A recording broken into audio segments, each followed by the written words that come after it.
welcome to the Sideboard here at the Star City Games Standard Open in Syracuse, part of the SCG Tour, brought to you by Ultimate Guard and Okie Dokie Dice. Nick Miller alongside Jim Davis, once again, Team BCW. A couple weeks ago in Richmond, you were playing the Gruul deck. Now you're playing what I think is the talk of Standard at the moment. A couple days ago on Twitter, a bunch of pros talking about this 4-color, where is it at? Command the Dreadhorde deck. A card that, innocuous on, just kind of looking at it, playing limited, you see it, well, that's kind of cool. And then you see this concoction and you're like, what is going on? It's funny, it's a trap at first, because I was streaming a week ago, 2 weeks ago, and I misread how this card interacts with the Wanderer. Wanderer stops all damage that would be dealt to you, and I thought that if you cast that card and got back the Wanderer and other things, you would take no damage, so you can get everything back. And I built the deck on stream, and everyone made fun of me because it didn't work. So I kind of forgot about it. Not the only person to fall victim to that. Correct, that's what Tom Ross did too. So kind of forgot about the card, and then I saw, I know Strosky was streaming it, Juza was streaming it. I think the genesis of the deck was from Ivan Flock and Stanislav Sivka, I think. That was the contingency that kind of created the base. And it's funny, I picked the deck up on Friday morning. I knew about it. I was kind of busy on Wednesday and Thursday, played it on a stream and in a video, and I was like, wow, this deck's something. And I think if the deck had been popping up on Twitter on like Thursday or Friday, this would have been like the deck for this tournament. It would have caught everyone by surprise. As it is now, people kind of know about it, but they still aren't sure what to do about it. It's a very peculiar deck with creatures and planeswalkers and a combo kill. It's hard to know how to sideboard against it, how to play against it, and you may see a list, but you don't have a plan in mind for your sideboard and so on and so forth. So I'm still very, very happy to play it. It's a very, very powerful pile of cards. Right. We've got the classic Explore package here, Branchwalker, J-Light, Wild Growth there. Kind of the core holding it together, letting you get your lands and all that. You got Paradise Druid as well, that lets you tap for all your mana. And then we're just Planeswalkers outside of Massacre Girl, which we'll talk about here in a second. But you've got both the fairies, new Tamiyo, new Sorin, and Vraska, 4-mana Vraska. And this combination of Planeswalkers, like, how do you get to cast all these spells? And then you've got the Interplanar Beacon, which we see out of basically all of the Super Friends style decks are making use of this card. And this one actually allows you to play your deck. Absolutely, yeah. I played a lot of Radiant Fountains in my day. And gaining some incidental life from your lands, just as you're playing your spells, as you're playing your lands, is great.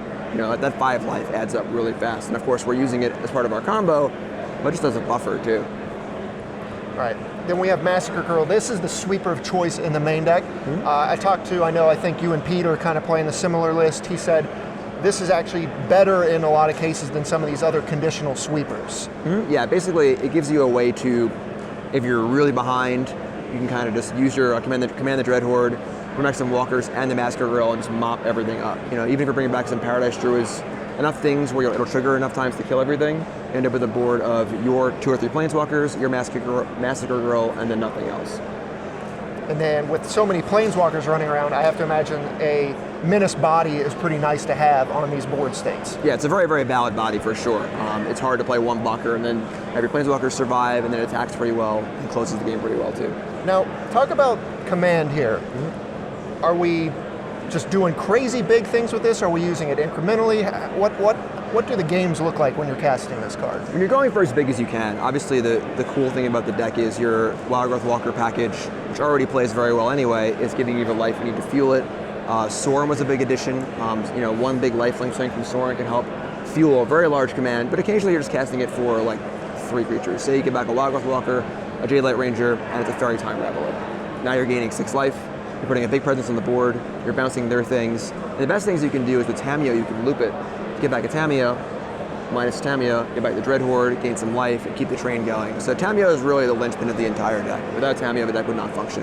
Tamiyo's ability to look for Command the Dreadhorde on top of your deck, put cards in the bin, and then the ability to keep things rolling.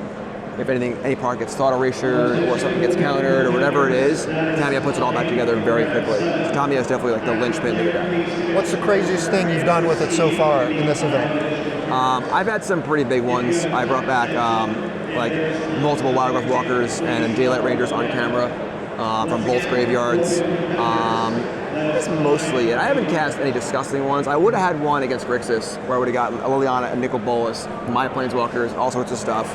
But it got thought erasure. But It's good because it scales very well. You know, if it's just 6 mana, effectively, you know, break neutral on life with Wild Growth Walker, 6 mana Walker Jade Light Planeswalker, it's still really good. Yeah. You know, and the fact that it has a very high ceiling is also good too.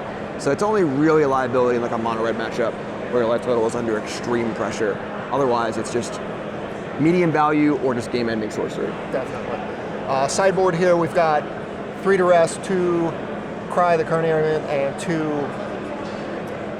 forgot the name of it, Cast Down. There's so many versions of that card.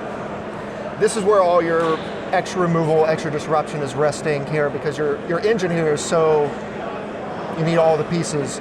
When you're bringing this stuff in, what are you cutting?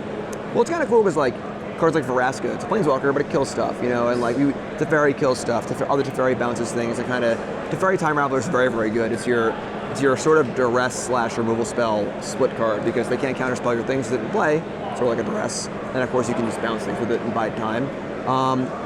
After sideboard, you can kind of shave down on commands if your opponent's aggressive. Obviously, Massacre Girl, things like that aren't necessary if they're more controlling. Kind of just trim down. Paradise Druid's also a card where if you know things are going to slow down a bit, you can shave on those because you have a little more time to get your mana together. You don't want to overboard too much, except against mono red and like hyper aggressive decks. So there's like kind of a smattering of a lot of things. Cards like the Harpooner are nice where it's a removal spell for Thievous Sanity, but also kind of as a creature. And then anything that has a recurring effect. So for example, Hostage Taker, Harpooner, Bronzodon, where it can come back off of the Dreadhorde or just be recurred by something like Sorin or Tamiyo is very good too. Right, that's the thing. You have so much redundancy here into recur creatures. As you mentioned, those Planeswalkers as well as command. You just get all the value once the game goes long. Right, you just kind of, it's sort of like Sultai is with fine finality, where you just keep playing the same things over and over and over again, a slightly different recursion instead. Okay. Then wrapping it up here, we've got a Narset, Elder Spell, and then this one, Finale of Eternity. I played this in the pre-release. Pretty good there. I imagine when you're hitting it, you're going to do pretty big things in this format too. Yeah, Pete and I were a little scared of the white matchup. You know, they get to, while Wild Growth Walker can just kind of gain a bunch of life against red, you know, White Weenie is capable of putting into play, you know, 5/5/5s and having a very large board with Venerated Loxodon and Benelish Marshall. So we wanted a little extra oomph in that matchup, and Finale is really, really good there. It's very, very easy to get a 3-for-1 as early as turn, you know, 3 or 4, and just wanted another Haymaker card in that matchup. And then the Elder Spell here, with all of the talk of the top arena players right now, it's just a mess of the Jeskai, Super Friends deck, this deck. I think this is kind of a have to include in any deck with black mana at this point. Yeah, Pete played 2. I think that we're already pretty good in those matchups, but it is very, very powerful. It's pretty hard not to play. The thing is that like with Tamiyo, just playing 1 copy, you're going to see a lot of your deck. You can buy it back, similar to Snapcaster Mage and Eternal Witness and stuff. So that 1 copy goes a long way. You know, the first copy is much, much better than the second copy. Sure. After about almost a full day is reps here with this deck. We've seen the pedigree online. How do you feel this deck is in the format? It's pretty powerful. I mean, I've had a little mana problems here and there. I took my first loss against Mono Red. You know, that can be a little scary. Paradise Druid's a bit of a liability against Chain Whirler. And if you take a little too long to set up, they can get you. But honestly, the deck's very powerful. Sorin wasn't in the list I was seeing online. That was a really easy add for me. And Sorin's been great in the Mono Red matchup.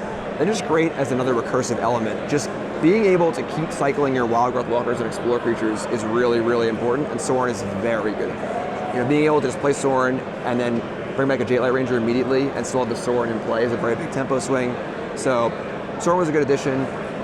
Massacre Girl is, I know some lists are cutting down to 1. It may not be like super necessary, but on the whole, I'm pretty happy with the list overall. All right, well, we definitely want to see more of this deck as the weekend goes on, see if it really is the real deal. Jim, thanks for joining me as usual.